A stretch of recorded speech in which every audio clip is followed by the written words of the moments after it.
Shalom, pemirsa Jurnal TV dimanapun Anda berada. Kita bersyukur boleh kembali berjumpa dalam suara jemaat sore hari ini. Dan dimanapun Anda berada, saya percaya Tuhan senantiasa menolong, menyertai, dan memberkati.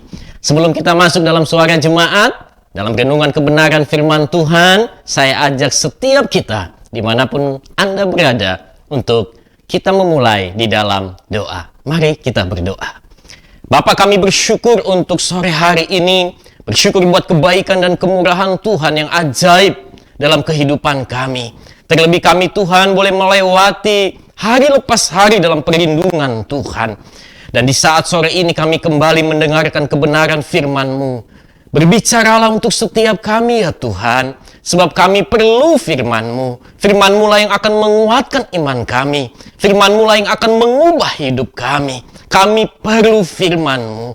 Nyatakan isi hati-Mu. Berkati dan urapi hamba-Mu. Dan berkati juga setiap jemaat, setiap pemirsa dimanapun berada saat sore hari ini. Dalam situasi apapun, dalam kondisi apapun, Engkau yang memberkati dan mengurapi. Di dalam nama Yesus kami berdoa. Haleluya.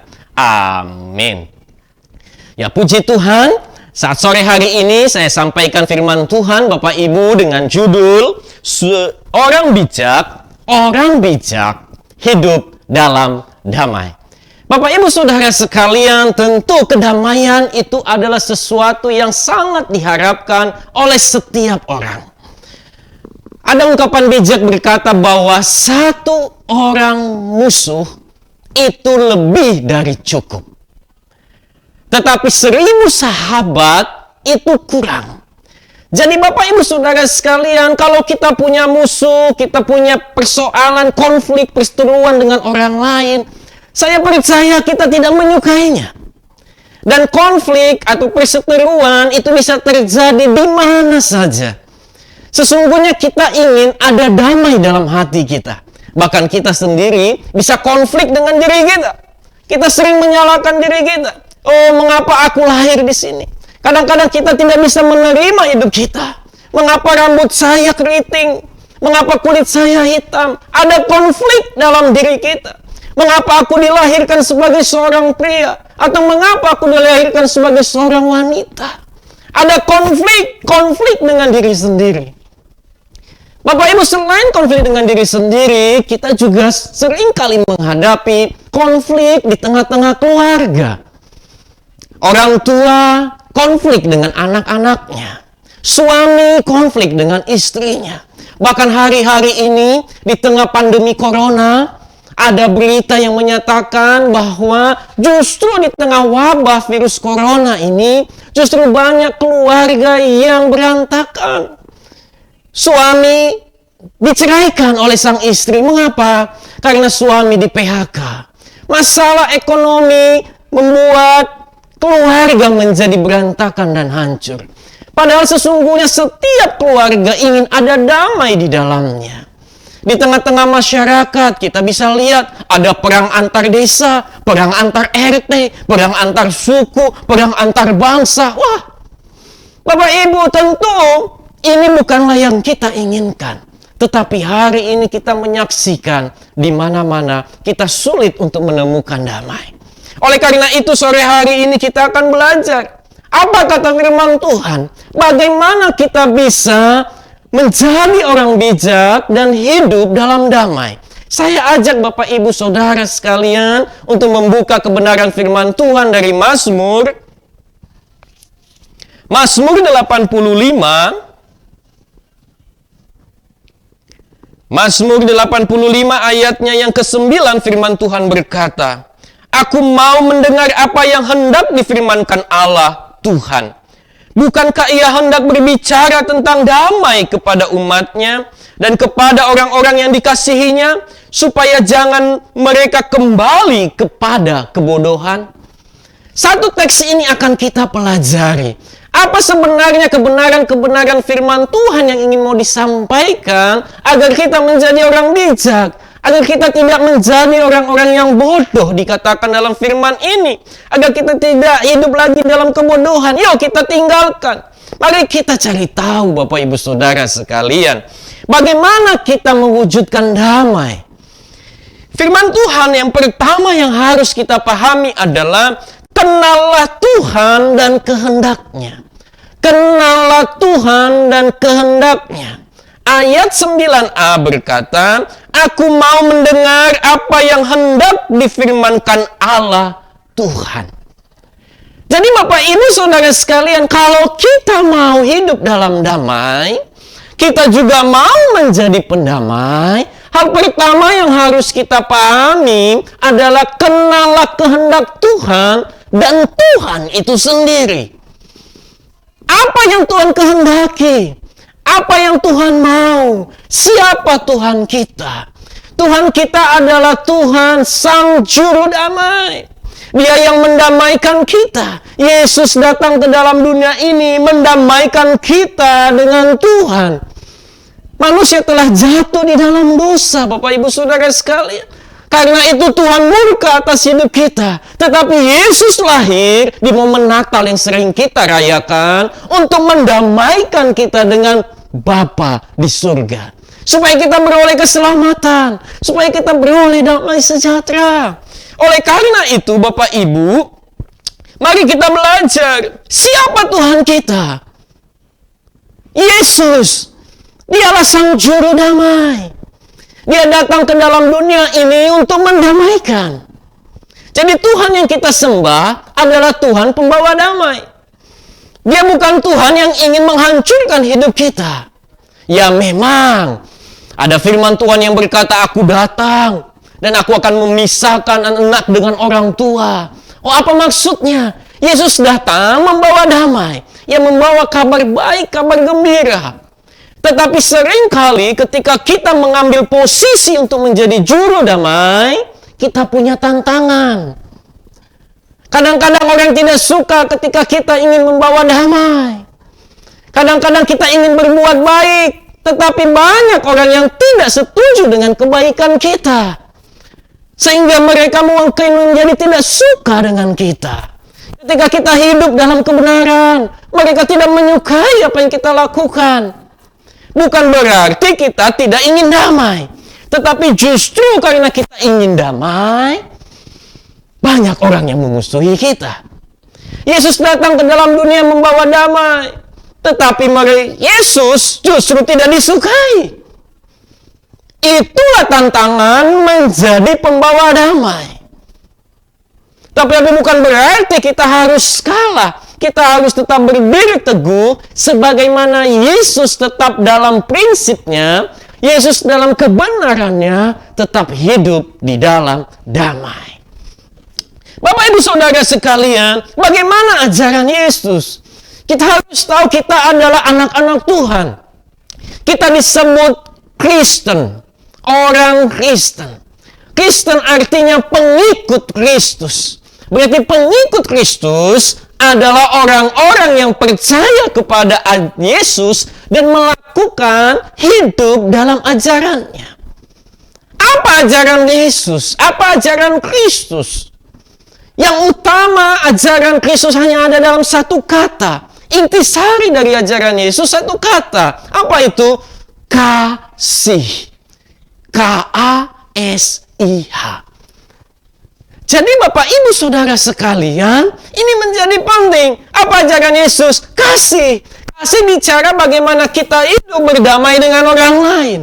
Kasih menutupi segala kesalahan. Kasih itu sanggup mengampuni. Jadi ketika kita tahu siapa Tuhan kita, Sang Pembawa Damai yang membawa ajaran kasih, biarlah kita juga menjadi anak-anak Tuhan yang hidup dalam kasih. Biarlah kita meneladani Kristus, sebab Yesus adalah teladan agung kita. Kita hidup untuk kemuliaan-Nya. Jadi Bapak Ibu Saudara sekalian, setelah pariwara berikut ini, kita lanjutkan suara jemaat.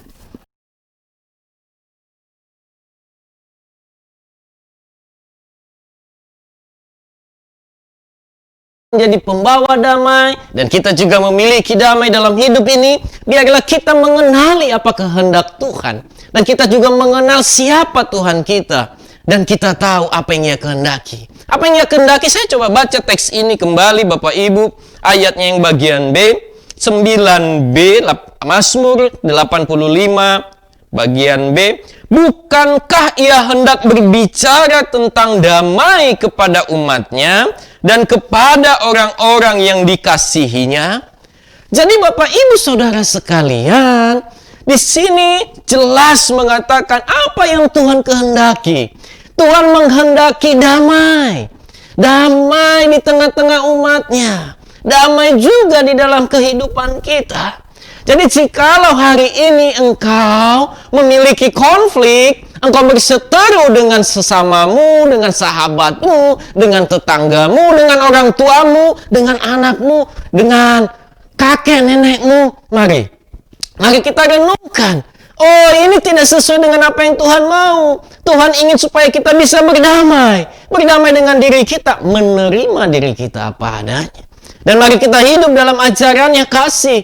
Kalau kasih, Tuhan berkata, kasihilah Tuhan Allahmu dengan segenap hatimu dan dengan segenap jiwamu, dengan segenap akal budimu. Kasihilah juga sesamamu manusia seperti dirimu sendiri.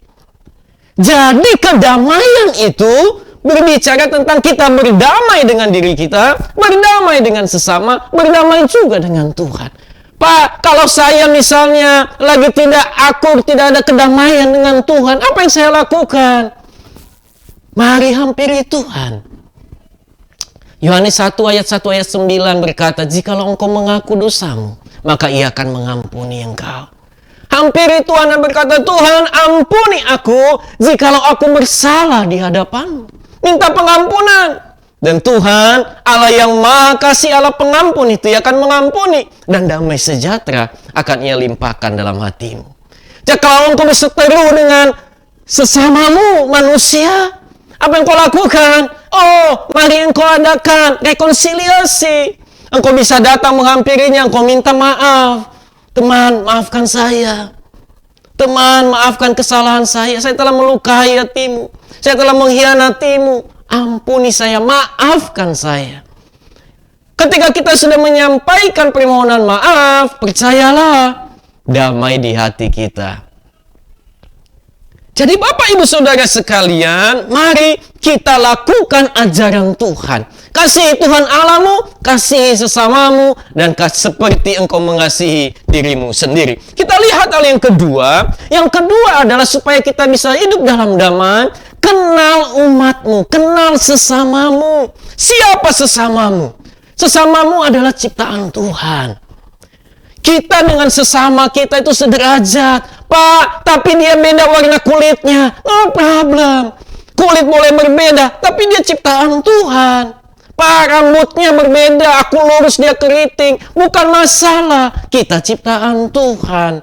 Dia juga diciptakan serupa segambar dengan Allah. Kalau kita membaca kitab Kejadian dalam penciptaan, Tuhan baiklah kita menjadikan manusia serupa segambar. Jadi Bapak Ibu Saudara sekalian, supaya kita hidup dalam damai, mari kita menghargai sesama kita. Jangan kita membuli dia.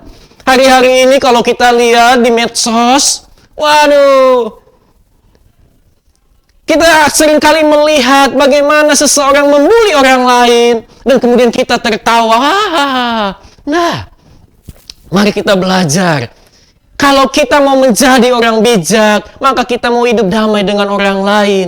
Kita tidak ingin membuli, kita tidak ingin mempersekusi orang lain karena fisiknya atau karena latar belakangnya. Apa mungkin sukunya berbeda, agamanya berbeda, warna kulitnya berbeda. Nggak jadi masalah, dia adalah ciptaan Tuhan. Mari kita belajar melihat sesama kita dalam kacamatanya Tuhan. Jikalau kita punya tetangga, mari kita lihat dia sebagai ciptaan Tuhan, supaya kita boleh mengasihi dia sebagaimana Tuhan mengasihi dia. Mari kita jangan iri, kita jangan dengki, tapi biarlah kasih Tuhan itu mengalir. Jadi Bapak Ibu Saudara sekalian, dimanapun kita berada, kalau kita hidup dalam kasih, kalau kita mengasihi sesama kita, karena kita melihat mereka sebagai sesama ciptaan, sama sederajat, maka kita akan belajar menghargai. Mari kita belajar menghargai sesama kita. Mari kita belajar menghargai teman kita. Mari kita belajar menghargai sesama seanak bangsa. Pak, beda agama, it's okay. Dia ciptaan Tuhan, bukan? Selama dia ciptaan Tuhan, berarti dia adalah saudara kita. Sebagai sesama umat manusia. Jadi Bapak Ibu Saudara sekalian, mari tinggalkan. Firman Tuhan berkata, mari kita jangan lagi hidup dalam kebodohan. Di sini katakan supaya jangan mereka kembali kepada kebodohan. Hanya orang-orang yang kurang bijaklah yang melihat sesamanya itu berbeda, lebih rendah, tidak sederajat. Tapi Tuhan mengajak kita, biarlah kita menjadi orang bijak, tidak hidup dalam kepicikan. Sebab sesama kita juga adalah ciptaan Tuhan. Bapak Ibu Saudara sekalian, saat ini mari kita juga belajar. Hal yang ketiga yang harus kita pahami agar kita bisa menjadi orang bijak dan menjadi juru damai dalam perjalanan hidup ini adalah, yang ketiga adalah kenalilah diri Anda sendiri dan jauhilah kebodohan. Ayat yang ketiga bisa kita lihat dalam teks tadi yang sudah saya bacakan, supaya jangan mereka kembali kepada kebodohan. Siapa yang dimaksud? Supaya kalau di sini ditujukan kepada bangsa Israel, supaya tidak hidup dalam kebodohan. Kalau kita yang baca hari ini ditujukan untuk kita, supaya kita tidak hidup dalam kebodohan. Mari kita belajar, Tuhan, aku nggak mau hidup dalam kebodohan. Tuhan, aku mau bertambah hari semakin pintar, berpengetahuan, semakin hari semakin bijak. Semakin bijak aku, maka semakin aku menyukai kedamaian. Saya memiliki tetangga, kemudian kami berbeda agama, tetapi kami coba berbincang-bincang. Karena sebagai sesama ciptaan Tuhan tentu kita harus hidup saling menghargai. Saya hargai keyakinannya dan dia juga menghargai keyakinan saya. Dia berkata, Pak, dalam agama saya, sesungguhnya orang yang taat itu yang sungguh-sungguh mengenal ajaran Tuhan yang ia sembah, bukanlah orang yang hanya sekedar aksesoris, yang menggunakan kalung, pergi kemana-mana pakai kalung salib yang besar, menunjukkan aku Kristen. Nah, kalau menurut agamanya, atau orang yang suka tuh pakai jubah-jubah yang menggambarkan inilah aku, atau yang lain, dengan ciri-ciri agamanya masing-masing, tidak sekedar aksesoris, Pak. Sesungguhnya orang yang mengasihi Tuhannya adalah orang yang hidupnya bisa berdamai dengan orang lain yang tidak seagama dengan dia. Ketika saya mendengar apa yang ia sampaikan, saya juga mulai merenung. Oh ya, betul juga. Ternyata di dalam kekristenan seringkali juga demikian. Seringkali berkata, oh, aku adalah seorang pendeta. Aku seorang pelayan Tuhan dan menggunakan kalung salib yang hebat dengan nama Alkitab yang menempel. Tetapi bagaimana dengan hidupnya? Apakah dia membawa damai? Apakah dia menjadi kesaksian? Atau justru dia menjadi batu sandungan? Kemudian saya mencoba, oh ya betul. Ternyata ajaran agamanya pun mengajarkan hal yang sama. Bahwa kita sebagai umat manusia harus belajar saling mengasihi. Jadi Bapak Ibu Saudara sekalian, seringkali kita tidak bisa menghargai orang lain karena kita belum mengenal mereka. Dan juga karena kita belum mengenal siapa diri kita sesungguhnya. Kita hanya memberikan label untuk diri kita Kristen. Tetapi kita belum menjadi Kristen yang sungguh-sungguh Kristen. Kita disebut pengikut Yesus, pengikut Kristus. Tetapi kita belum benar-benar menjadi pengikut Yesus. Ini menjadi tantangan untuk kita, Bapak Ibu Saudara sekalian. Oleh karena itu, mari kita belajar mengenal Tuhan kita semakin hari semakin mendalam. Kita juga belajar mengenal sesama kita semakin hari semakin mendalam. Jangan anti bergaul dengan tetanggamu yang beda agama, beda suku, bangsa, atau beda latar belakang. Jangan anti berteman dengan mereka. Mengapa seringkali kita kemudian berprasangka buruk dengan mereka? Karena sesungguhnya kita belum mengenal mereka. Kita belum mengenal tetangga kita. Tetapi coba dengan orang-orang yang sudah kita kenal. Kita akan sangat senang bersahabat, bermain. Kita tidak ada prasangka buruk. Kita cenderung percaya pada teman-teman dan sahabat kita. Tapi kalau kita belum mengenal sesama kita yang lain dengan baik, kita akan mudah curiga.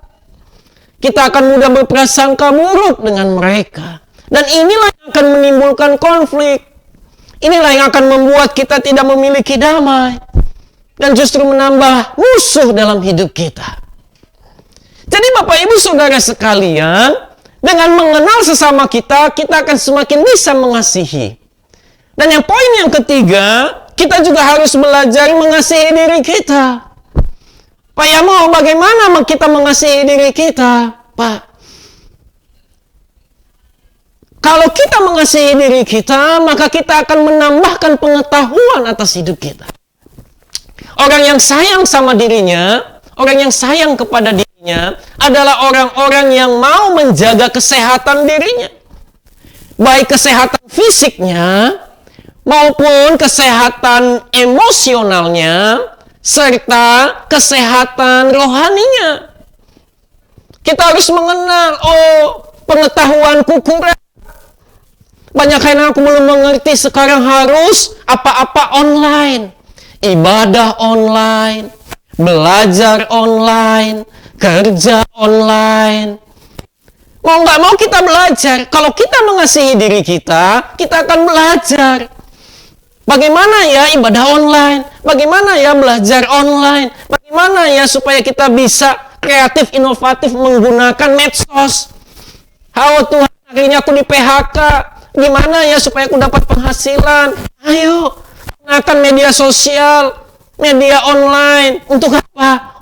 Anda bisa menjual barang, produk olahan rumah tangga. Anda bisa masak, kemudian Anda bisa jual masakan rumahan Anda. Secara online, Anda dapat pemasukan. Jangan sekedar menggunakan media sosial untuk hal-hal yang kurang baik. Tetapi mari kita belajar mengasihi diri kita dengan menambahkan pengetahuan yang baru. Dulu kita belum bisa menggunakan media-media online, tapi sekarang kita mulai bisa. Mari kita belajar. Kita jangan seperti katak dalam tempurung yang tidak mau tahu. Artinya, wabah virus corona hari ini sesungguhnya sedang mendorong kita, memaksa kita untuk berubah, dan memaksa kita untuk belajar lebih lagi dari sebelumnya. Pak Yamo, saya kan sudah tidak sekuliah lagi. Belajar itu seumur hidup, Pak. Belajar itu seumur hidup, Bu.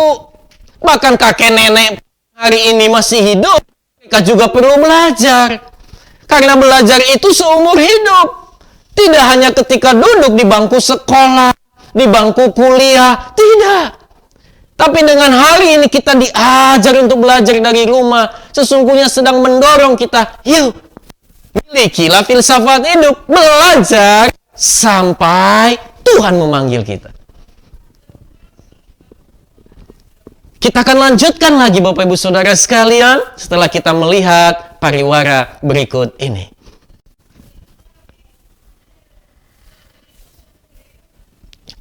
Hal yang ketiga tadi adalah bagaimana kita mengenal diri kita sendiri dan tentu bagaimana kita mengasihi.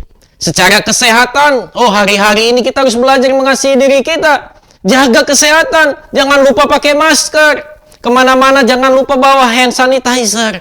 Mari ikuti protokol kesehatan. Kalau kita mengasihi diri kita secara spiritual, jangan lupa berdoa. Jangan lupa beribadah, sekalipun online, dia tetap ibadah. Jangan lupa membaca firman Tuhan, itu adalah bukti nyata. Nah, kalau kita sudah mengenal diri kita, mengasihi diri kita, maka damai di hati kita menjadi milik kita. Kemudian selanjutnya kita akan menjadi juru damai dengan sesama kita dan juga orang lain. Jadi Bapak Ibu Saudara sekalian, mari kita tinggalkan kebodohan yang cenderung melihat orang lain itu berbeda. Memang berbeda, tapi kita belajar mengasihi mereka. Mari kita tinggalkan. Mari kita memilih kasih untuk kita praktekkan dalam hidup ini. Mari kita memilih damai, supaya itu menjadi milik kita semua. Damai di hati, damai di rumah, damai di masyarakat, dan damai bagi bangsa kita. Jadi Bapak Ibu Saudara sekalian, marilah kita menjadi orang-orang yang bijak dan hidup dalam kedamaian. Tuhan Yesus memberkati, dan kiranya kita boleh menjadi juru damai dimanapun kita berada. Bapak Ibu Saudara sekalian, sebelum kita menutup, mari kita berdoa untuk bangsa kita. Kita akan bersyafaat supaya kedamaian juga menjadi milik bangsa kita. Saya ajak kita untuk berdoa. Bapak, kami bersyukur untuk sore hari ini Tuhan. Bersyukur kembali Tuhan memperdengarkan suara kebenaran firman-Mu untuk setiap kami, para pemirsa dimanapun mereka berada saat ini. Kami belajar tentang damai. Ajarlah kami untuk menjadi orang-orang yang penuh dengan damai ya Tuhan. Biarlah kami hidup mengasihi Tuhan, mengasihi sesama seperti kami mengasihi diri kami. Dan saat ini Tuhan, kami berdoa untuk bangsa kami Indonesia. Di tengah-tengah wabah pandemi virus corona, kami mohon anugerah dan kemurahan Tuhan. Berkati bangsa kami ya Tuhan. Biarlah bangsa kami boleh diberikan Tuhan hikmat, diberikan kekuatan, dan biarlah badai corona ini boleh berlalu atas bangsa kami. Berkati presiden kami, berikan hikmat kebijaksanaan dalam mengambil setiap keputusan ya Tuhan. Berkati para menteri, berkati para pejabat, baik dari pusat maupun di daerah-daerah. Biarlah Tuhan berikan mereka hikmat, Tuhan berikan mereka hati yang mengasihi, sehingga mereka boleh menjadi alat Tuhan, alat dari tangan Tuhan yang mampu membawa bangsa kami melewati badai corona, membawa bangsa kami hidup dalam kedamaian, membawa bangsa kami hidup dalam kesejahteraan. Berkati juga kota di mana kami berada saat ini. Dimanapun anak-anak Tuhan berada saat ini, Tuhan berkati kota kami.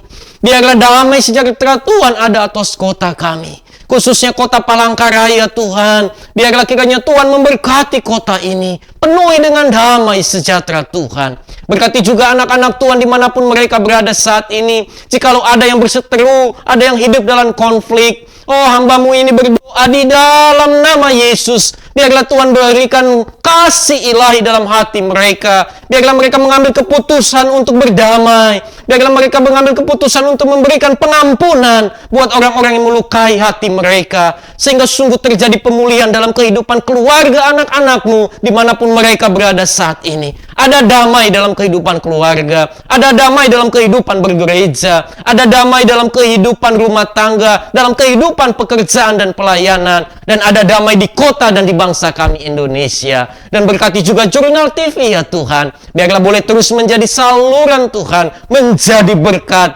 untuk pemirsa dimanapun mereka berada. Kami bersyukur dan sebentar kami akan menerima berkat Tuhan. Kiranya Tuhan memberkati engkau dan melindungi engkau, dan kiranya yang melimpahkan anugerah dan kemurahannya dalam kehidupanmu. Terimalah berkat dari Allah Bapa, kasih sayang daripada Tuhan Yesus Kristus, dan persekutuan dengan Roh-Nya yang kudus senantiasa menyertai kita dari sekarang sampai selama-lamanya. Haleluya.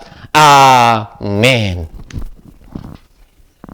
Pemirsa, kita akan berjumpa lagi minggu depan dalam program yang sama di Jurnal TV. Tetap setia di dalam